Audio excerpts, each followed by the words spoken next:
August 29th, 2005. New Orleans is bracing for a monster.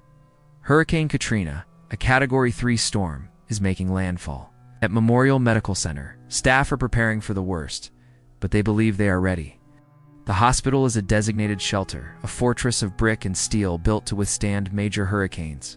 They have backup generators, supplies, and a dedicated team of doctors and nurses. They feel secure. As Katrina unleashes its fury, the city is plunged into darkness. But at Memorial, the lights stay on. The backup generators kick in exactly as planned.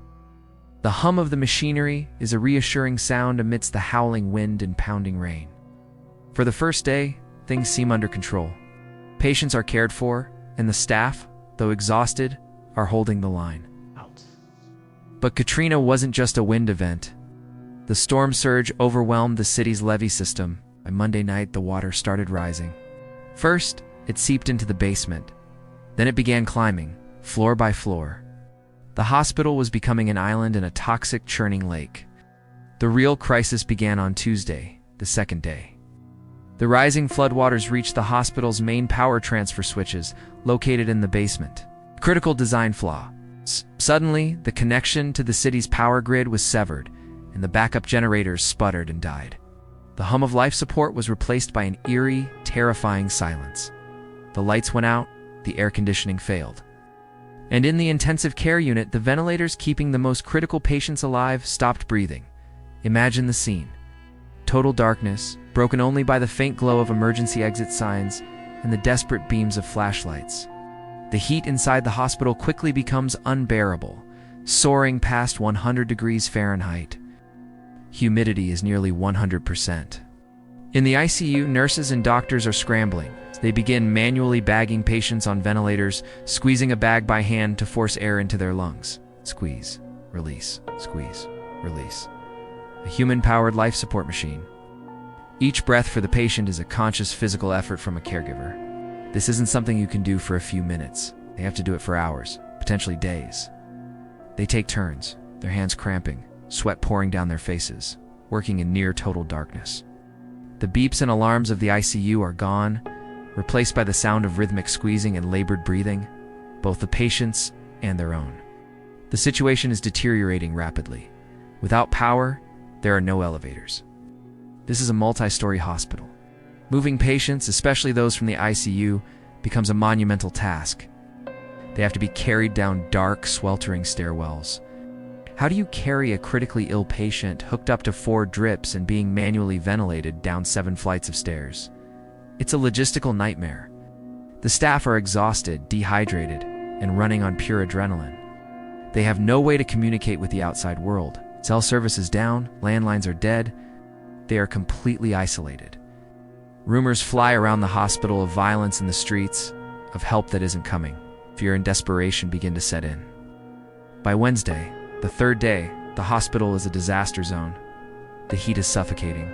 Sanitation has completely broken down. There's no running water. The smell is overwhelming. The staff are faced with an impossible situation. They have dozens of critically ill patients who cannot be moved without electricity.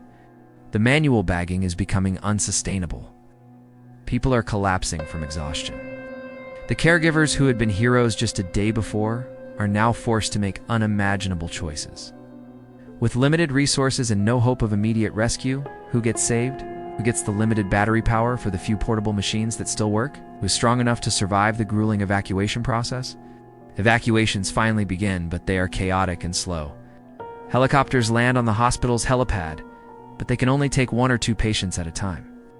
The Coast Guard arrives in boats, but they can only reach the flooded ground floor.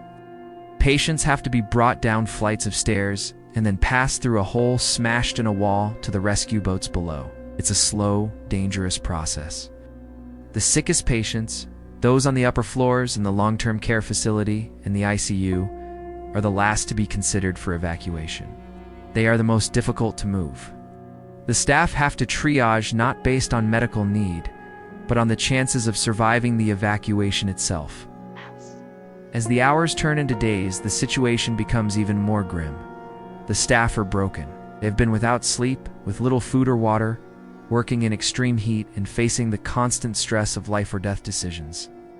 In the end, the evacuation of Memorial took days. When it was all over, 45 bodies were found inside the hospital. The story of what happened at Memorial raised profound ethical questions that are still debated today. What are our responsibilities in a crisis? When the systems we rely on completely fail, what does it mean to care for the vulnerable? The failure of the generators at Memorial was not just a mechanical breakdown. It was the trigger for a cascade of failures, infrastructural, logistical, and ultimately human. It's a harrowing reminder that even in our most advanced medical facilities, we are often just one power failure away from a catastrophe. The events at Memorial Medical Center during Hurricane Katrina serve as a stark and powerful case study for hospitals and emergency planners worldwide. The critical flaw was placing essential electrical equipment, like power transfer switches, in a flood-prone basement. Modern hospital design now mandates that such crucial infrastructure be located on higher floors. Redundancy has also become a key principle. Instead of relying on one set of backup generators, hospitals now often have multiple independent power sources located in different protected areas of the building. The tragedy also highlighted the need for robust, detailed evacuation plans that account for a total loss of power. How do you move patients without elevators? What equipment is needed? How are staff trained for such a scenario? These are no longer theoretical questions. Beyond the technical and logistical lessons, Memorial's story forced a difficult conversation about ethics in disaster medicine.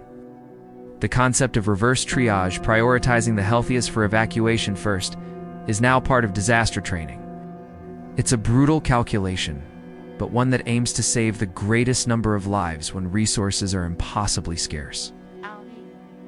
The psychological toll on the caregivers was immense, and the need for mental health support for first responders after a mass casualty event is now much more widely recognized. The storm passed, the floodwaters receded, and the city of New Orleans began the long, painful process of rebuilding. But the memory of those dark, sweltering days inside Memorial serves as a permanent, chilling reminder of our fragility in the face of nature's power and the impossible choices that arise when the systems designed to protect us fail. Thank you for watching. If you found this story compelling, please consider subscribing for more deep dives into history's most defining moments.